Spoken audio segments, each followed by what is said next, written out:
Hello बच्चों, एक बार फिर से स्वागत है आपका। आज की वीडियो में मैं आप लोगों को हैलो यौगिकों के भौतिक गुणों के बारे में बताऊंगा। हम लोग पढ़ रहे हैं कक्षा 12 का रसायन विज्ञान अध्याय 10 हैलो एल्केन व हैलो एरीन, और यह लेक्चर नंबर 6 है। 5 लेक्चर हम लोग ऑलरेडी पूरा कर चुके हैं इस चैप्टर के अंतर्गत। तो सबसे पहले बात करेंगे भौतिक गुणों की, और इसमें आपको बता दूं कि भौतिक गुणों में किन किन गुणों का अध्ययन किया जाता है। जब हम किसी भी रासायनिक पदार्थ की बात करते हैं तो उसके भौतिक गुणों में क्या क्या शामिल होता है। अब देखो, सबसे पहले हम देखते हैं कि उस पदार्थ की अवस्था क्या है, और अवस्था से हमारा तात्पर्य है कि वह गैसीय अवस्था में है कि द्रव अवस्था में है कि ठोस अवस्था में। दूसरी जो बात देखते हैं उसका रंग कैसा है।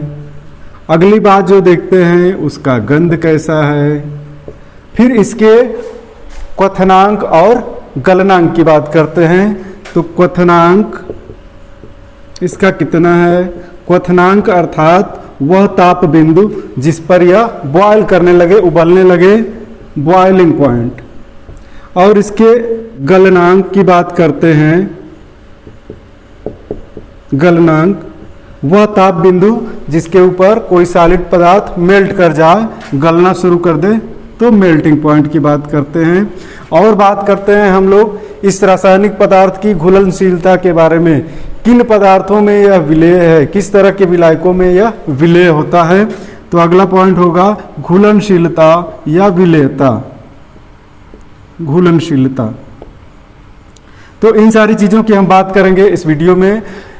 चूंकि बहुत सारे लोग भौतिक गुणों को छोड़ देते हैं, बच्चे भी इन पे ध्यान नहीं देते हैं, लेकिन क्वेश्चंस में ये बराबर आते रहते हैं। कंपटीशंस में तो कई बार बहुत आसान सवाल आते हैं, लेकिन आप हल नहीं कर पाते हैं क्योंकि इन पे ध्यान नहीं देते हैं। तो आप ध्यान दें, बहुत टफ चीज़ें नहीं हैं, बहुत इजी चीज़ें हैं। सबसे पहले हम आ जा रहे हैं अवस्था पे। तो अवस्था में देखो आप, कम अणुभार वाले हैलोजन यौगिक गैस अवस्था में होते हैं। अणुभार बढ़ने के साथ ये क्रमशः द्रव व ठोस अवस्था में पाए जाते हैं। जो कम अणुभार वाले हैलो एल्केन हैं वे गैसीय अवस्था में होंगे। जैसे यहाँ देखो, आप एग्जाम्पल बना दे रहा हूँ। एग्जाम्पल के रूप में मेथिल क्लोराइड, मेथिल ब्रोमाइड या फिर एथिल क्लोराइड, एथिल ब्रोमाइड, ये सब गैसीय अवस्था में होते हैं। जैसे जैसे कार्बन चेन बढ़ती है, एल्किल समूह में कार्बन परमाणुओं की संख्या बढ़ती है, ये फिर द्रव अवस्था में पाए जाते हैं। और ज़्यादा एल्किल समूह जब बड़ा हो जाए तो फिर ये सॉलिड स्टेट में पाए जाते हैं। दूसरा गुण है रंग। और रंग देखो आप,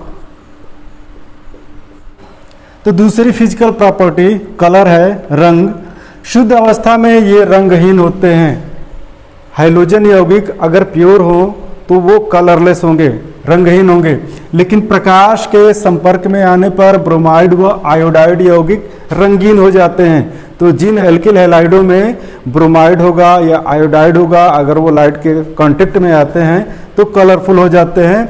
नेक्स्ट प्रॉपर्टी को देखेंगे, क्वथनांक, बॉइलिंग पॉइंट। यहाँ पे क्वथनांक, गलनांक और घुलनशीलता, ये इंपॉर्टेंट टॉपिक्स हैं। तो क्वथनांक या बॉइलिंग पॉइंट को देखा जाए, हमारी नेक्स्ट फिजिकल प्रॉपर्टी है क्वथनांक या बॉइलिंग पॉइंट। अधिक अणुभार वाले हैलोजन यौगिकों का क्वथनांक भी अधिक होता है। ये बात विशेष रूप से याद रखने लायक है। अणुभार जितना बढ़ता जाएगा, अर्थात यौगिक का आकार जितना बढ़ता जाएगा, उसका क्वथनांक भी उतना ही बढ़ता जाएगा। समान एल्किल समूहों व भिन्न हैलाइड समूहों वाले यौगिकों का क्वथनांक हैलोजन का आकार बढ़ने के साथ बढ़ता है।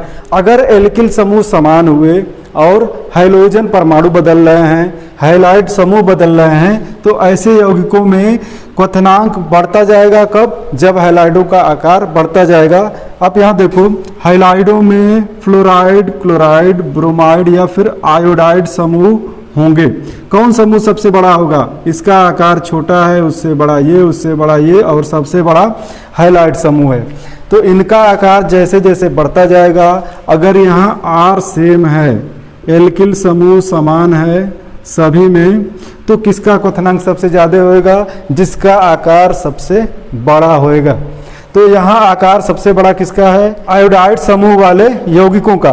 तो यहाँ पे आयोडाइड समूह के यौगिकों का क्वथनांक सबसे अधिक होगा। यह मैं आपको समझा दे रहा हूँ। देखो आप, जैसे एक एग्जाम्पल हम ले रहे हैं जिसमें हम कार्बन परमाणुओं की संख्या ले रहे हैं 4, और यहाँ पे हैलाइड समूह के रूप में सबसे पहले हम ले रहे हैं फ्लोराइड समूह।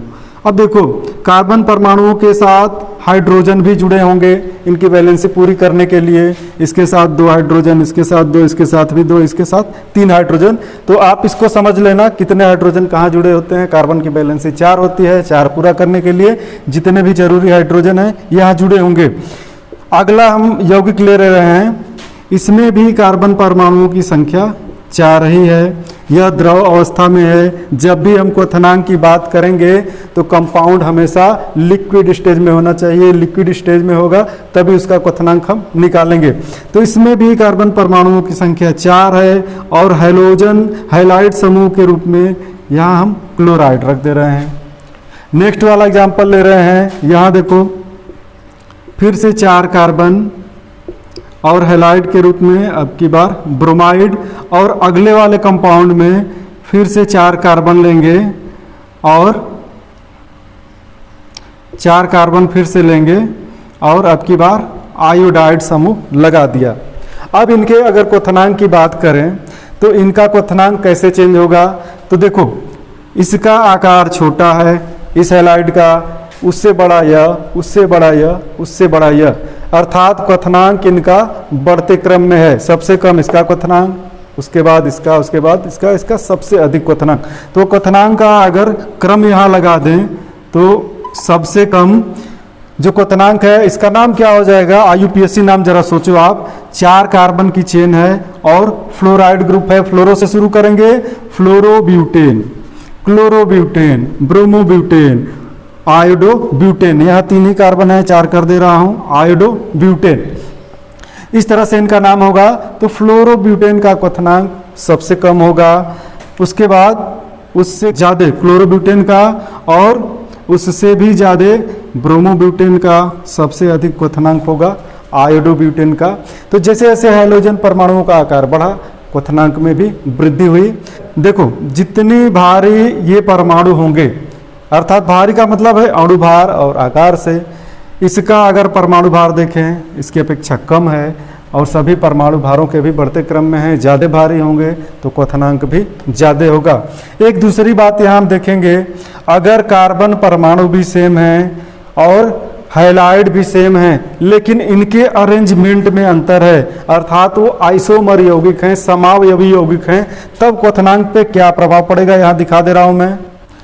अलग तरह के यौगिक आप देखो, अलग से मैं दिखाऊंगा। कार्बन परमाणुओं की संख्या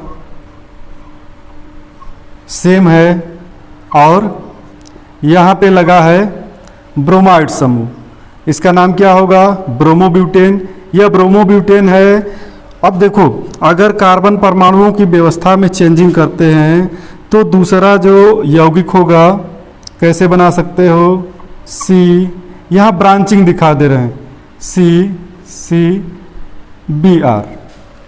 इसी तरह से ब्रांचिंग और भी बढ़ा सकते हैं, CBr, और इसी कार्बन के साथ ब्रांचिंग दिखा दो। देखो आप, अब देखो यह 1 डिग्री एल्किल हैलाइड है, यह भी 1 डिग्री है क्योंकि 1 डिग्री कार्बन से जुड़ा है। यह 3 डिग्री एल्किल हैलाइड है, 3 डिग्री कार्बन से जुड़ा है।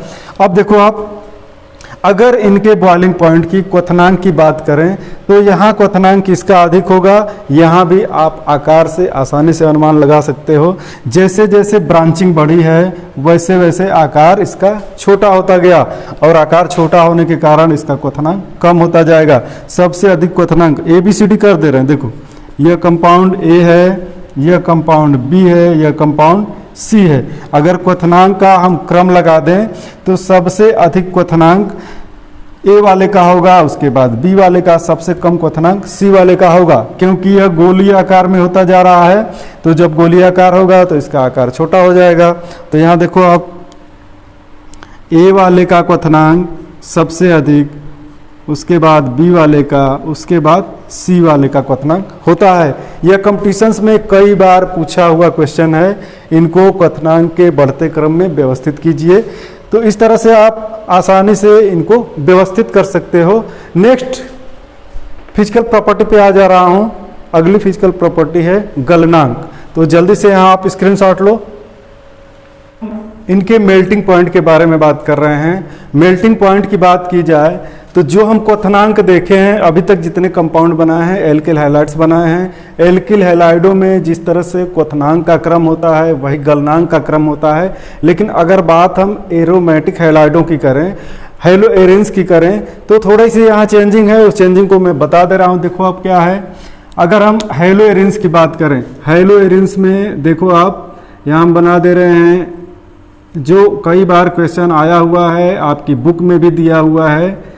यह टालवीन है और टालवीन के साथ ये आर्थो पोजीशन पे हमने लगा दिया Cl समूह और इसका नाम है आर्थोक्लोरोटालवीन। आर्थोक्लोरोटालवीन यह कैसे डिसाइड होता है? आर्थो पैरा मेटा मैं पहले भी बता चुका हूं, फिर से एक बार बता दे रहा हूं। आर्थो मेटा पैरा किस तरह से निर्धारित होता है?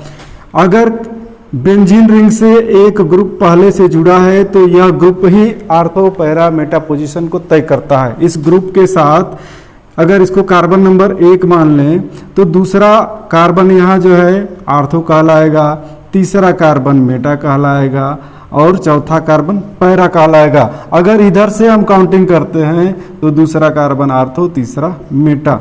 तो देख रहे हैं आप, ये आर्थो पोजीशन हो गई, ये मेटा वाली, ये पैरा वाली पोजीशन हो गई। अगर ग्रुप यहाँ ना लगा हो, ग्रुप दूसरी जगह पे लगा हो, तब भी यह टालवीन ही होगा, क्योंकि जब तक इस पर कोई समूह नहीं लगा होता है तब तक यह हम डिसाइड नहीं कर सकते कि यह ग्रुप में अंतर, इनकी कार्बन की पोजीशन में अंतर है। कोई ग्रुप लगता है तभी इस कार्बन की नंबरिंग करते हैं कि यह 1 नंबर का कार्बन है। नीचे की तरफ ग्रुप दिख रहा है तो 1 नंबर का कार्बन ये है। इससे लगे हुए दूसरे नंबर के कार्बन आर्थो पोजीशन कहलाएंगे, तीसरे नंबर के कार्बन जो है मेटा पोजीशन और चौथे नंबर का कार्बन पैरा पोजीशन कहलाएगा। तो इस चीज़ को आप विशेष रूप से ध्यान दें। आ जाते हैं हम, देखो आर्थोक्लोरोटालवीन है और इसके बाद मेटाक्लोरोटालवीन अगर आ जा रहा है, CH3 मेटा पोजीशन पे क्लोरो लगा है तो मेटाक्लोरोटालवीन है। और इसी के साथ पैराक्लोरोटालवीन आ जा रहा है, यह है पैराक्लोरोटालवीन। अगर इनके गलनांकों की बात करें, ये चूंकि सॉलिड अवस्था में पाए जाते हैं तो इनके गलनांक की बात करते हैं, मेल्टिंग पॉइंट की। तो गलनांक की अगर बात करें तो किसका गलनांक ज़्यादा होगा? तो यहाँ थोड़ी सी भिन्नता देखने को मिलेगी क्योंकि यहाँ पे एक और फैक्टर काम करता है और वह है क्रिस्टल जालक में फिट होने की व्यवस्था। क्रिस्टल जालक में कौन सी आकृति बहुत अच्छे से फिट हो पाती है, तो ये वो व्यवस्था तय करती है कि किसका गलनांक ज़्यादा होगा। क्रिस्टल में जो जितने अच्छे से फिट होगा उसका गलनांक उतना ही ज़्यादा होगा, क्योंकि उस क्रिस्टल को तोड़ना ज़्यादा कठिन होगा। तो यहाँ पैरा वाला जो आइसोमर है, पैरा वाला compound ortho meta para, para compound crystal जालक में बहुत अच्छी तरह से फिट होता है। तो यहाँ देखो, यहाँ गलनांकों का क्रम है, गलनांक का क्रम। पैरा देखो, पैराक्लोरोटालवीन है तो पैराक्लोरोटालवीन जो है इसका गलनांक सबसे ज़्यादा होता है। इसके बाद आर्थोक्लोरोटालवीन का गलनांक, इसके बाद मेटाक्लोरोटालवीन का गलनांक आता है जो सबसे कम होता है। अगर इसके क्वथनांक की बात करें तो ये वाले क्रम उल्टा हो जाते हैं, ये तो सेम रहता है। इसके क्वथनांक की अगर बात करते हैं तो क्वथनांक जब यह लिक्विड स्टेज में गला के पहुंचा दिया जाएगा, उसके बाद फिर इसको बॉयल करा जाएगा और हीट करके, तब आर्थो वाले का क्वथनांक आर्थो कंपाउंड जो है उसका क्वथनांक ज़्यादा हो जाएगा, उसके बाद पैरा का, उसके बाद मेटा कंपाउंड का। तो ये क्रम होता है। ये बहुत इंपॉर्टेंट चीज़ें हैं। अगली फिजिकल प्रॉपर्टी घुलनशीलता है जो बहुत ही इंपॉर्टेंट है। यहाँ अपवाद भी आपको देखने को मिलेगा। तो नेक्स्ट प्रॉपर्टी पे चलते हैं, आप इसका भी जल्दी से स्क्रीनशॉट लो। तो नेक्स्ट फिजिकल प्रॉपर्टी घुलनशीलता या विलेयता है। किस तरह के विलायकों में ये हैलो एल्केन या हैलो रिंस विलेय होते हैं। तो अगर इनकी संरचना देखी जाए तो एक एल्किल समूह है और दूसरा हैलाइड है। यह क्या है, इन पे पार्शियल निगेटिव पार्शियल पॉजिटिव स्पष्ट रूप से दिख रहा है कि ये पोलर यौगिक हैं, पोलर कंपाउंड्स हैं। और पहले से आप जान रहे हो कि पोलर कंपाउंड्स जो हैं आयनिक विलायकों में बहुत आसानी से विलय होते हैं। तो जल जो है आयनिक यौगिक है, इसमें बहुत आसानी से विलय हो जाने चाहिए इनको, लेकिन प्रैक्टिकली ऐसा होता नहीं है। ये जल में अल्प विलय होते हैं या फिर अविलय होते हैं, जल में घुलते ही नहीं। जो घुलते हैं बहुत थोड़ा घुलते हैं, गर्म करने पे थोड़ा सा घुलते हैं, लेकिन कार्बनिक विलायकों में ये विलय हो जाते हैं। ऐसा क्यों है, यही चीज मैं यहाँ क्लियर करूंगा। देखो यहाँ पे इस बॉन्ड के फॉर्मेशन में जब RX बंध बन रहा है तो जो ऊष्मा रिलीज हो रही है वह ऊष्मा यहाँ H2O के हाइड्रोजन बॉन्डिंग को तोड़ नहीं पाती, वह ऊष्मा हाइड्रोजन बॉन्डिंग से कम होती है। इस कारण ये RX जल में विलय नहीं होते हैं या गर्म करने पर अल्प विलय होते हैं। तो यहाँ देखो आप, ये जल में अल्प विलय, वो भी गर्म करने पर जल में अल्प विलय या अविलय होते हैं, तथा कार्बनिक विलायकों में विलय होते हैं। तो यहाँ पे ये एक्सेप्शन है और एक्सेप्शन हमेशा इंपॉर्टेंट होते हैं, ये चीज याद रखनी है। यहाँ पे समान विलायक समान यौगिक को नहीं घोल पा रहा है, जल आयनिक विलायक है लेकिन इस आयनिक यौगिक को नहीं घोल पा रहा है, इसलिए ये अपवाद है। और अपवाद है इसलिए ये इंपॉर्टेंट है। ये कार्बनिक विलायकों में विलय होंगे और जल में अविलय होंगे। ठीक है, मुझे उम्मीद है आपको टॉपिक समझ में भी आ गई होगी, पसंद भी आई होगी। अगर पसंद आई हो तो आप लाइक करना ना भूलें। ये वीडियो लेक्चर्स आप तक पहुंचाने में हम लोगों को बहुत मेहनत करना पड़ता है और उम्मीद है आप लोग मेहनत की जरूर कदर करते होंगे। तो मिलते हैं नेक्स्ट वीडियो में। Thank you.